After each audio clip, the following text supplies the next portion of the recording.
everyone, we are from Group 6 and we conducted a case study on Nestle, the world's largest manufacturing company focusing specifically on its global supply chain. Shaksha Ramakrishna and will start explaining about the background of our chosen company, which is Nestle. Nestle is one of the world's largest food and beverage company with the history back to the 1866. The company HQ in Waverly, Switzerland, and officially formed in 1905 through the merger of the Anglo-Swiss Condensed Milk Company and the infant nutrition business founded by Henri Nestle. Today, Nestle operates 337 factories across 185 countries and employ approximately 277,000 people worldwide. Its portfolio includes more than 2,000 brands with globally recognized names such as Nescafe, KitKat, Maggi, Purina, Nespresso. Notably, 29 of these brands each generate over 1 billion Swiss francs in annual sales. In 2024, Nestle recorded total revenue 91.4 billion Swiss francs, positioning as the global market leader in fast-moving consumer goods industry. The company's long-term strategy focuses on the nutrition, health, and wellness, supported by the strong research and innovation capability. Nestle corporate mission, Good Food, Good Life, reflect in the commitment to delivering high-quality, safe, and nutrition products while operating responsibly across the global value chain. I'm Gayatri and today I will be explaining the three key supply chain management practices implemented by Nestle which allows the company to manage one of the most complex supply chains in the world effectively. The first one is procurement strategy. Nestle has shifted from short-term transactional purchasing to long-term relationship-based sourcing.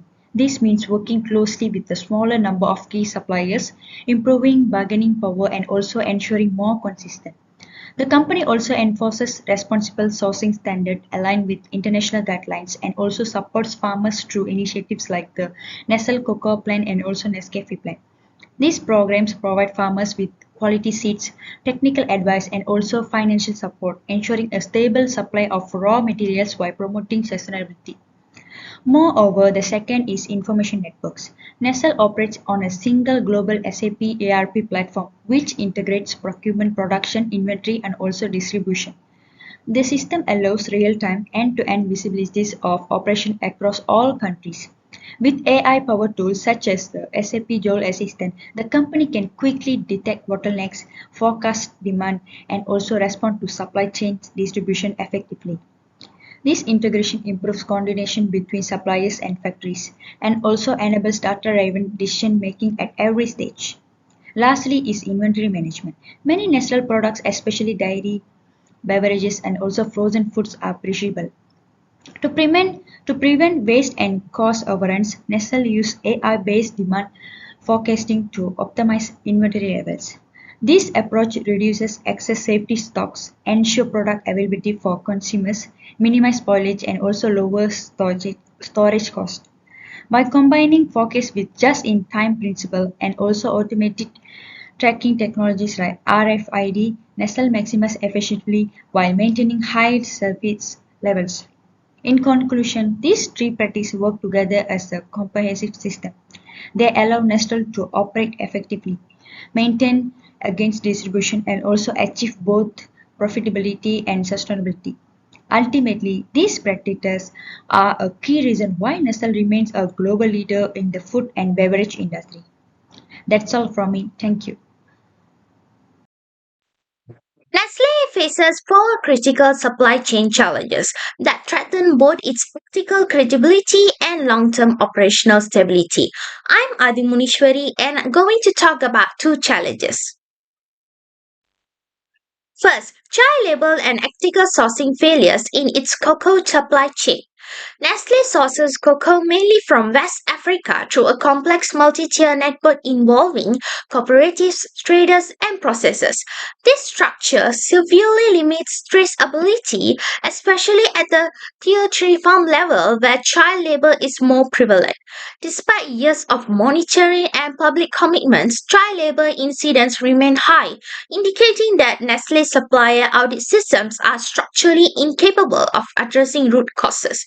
So, as a result, the company continues to face regulatory scrutiny and reputational damage, showing that ethical risks are embedded in how the supply chain is designed, not just how it is monitored. Moving on to the second challenge, climate change exposure and agriculture supply volatility.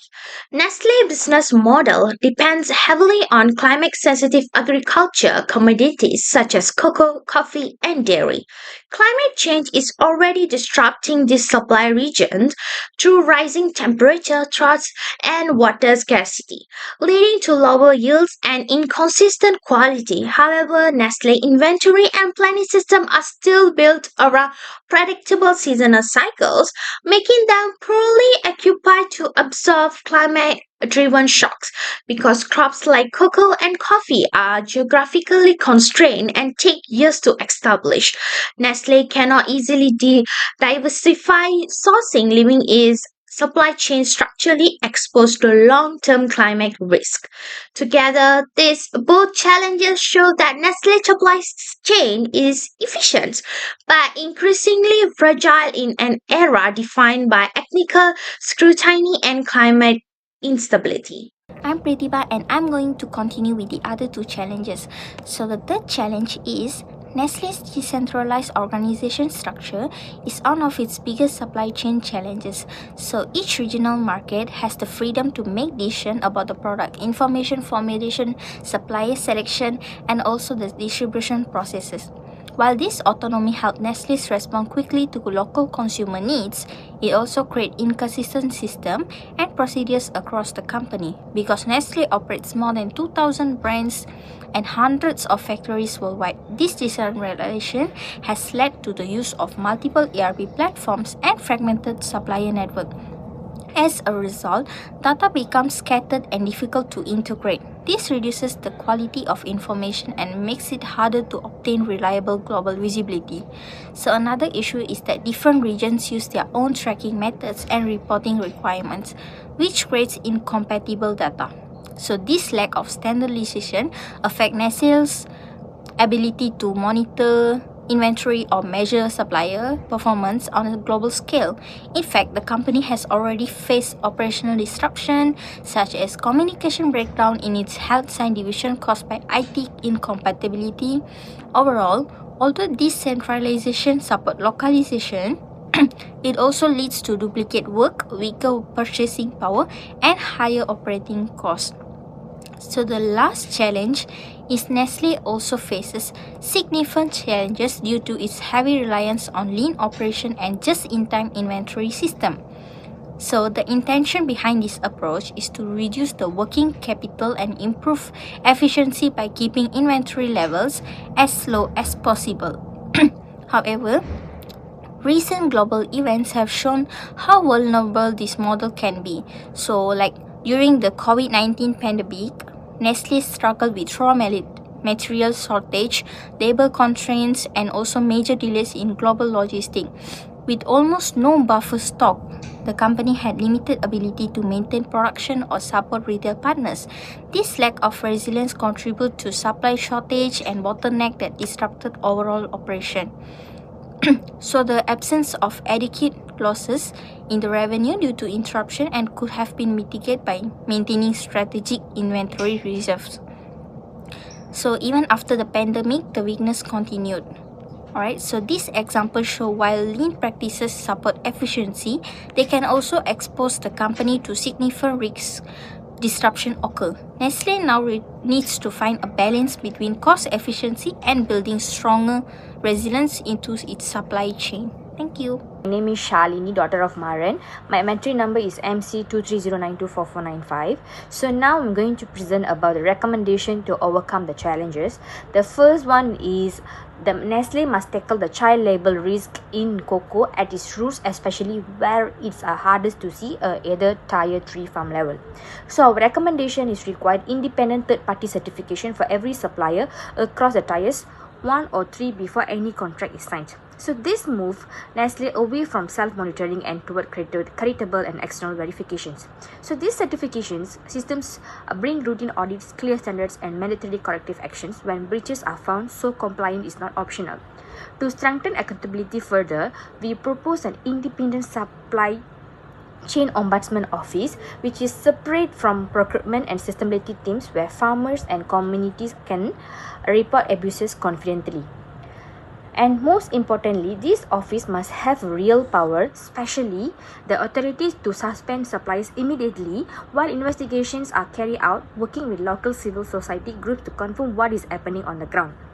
The second will be climate change threat, which is climate change is a essential threat to Nestle, cocoa and coffee supply because it directly disrupts yields and pushes risk onto a small order farmers who have limited capacity to adapt. To address this, we recommend setting up a climate adaptation insurance fund financed by around 2% of Nestle's annual cocoa and coffee purchasings. So the fund would provide a parametric insurance, meaning payouts are triggered automatically by objective climate indicators like rainfall shortage, temperature extremes, or drought indices. So farmers receive support fast without lengthy damage assessment.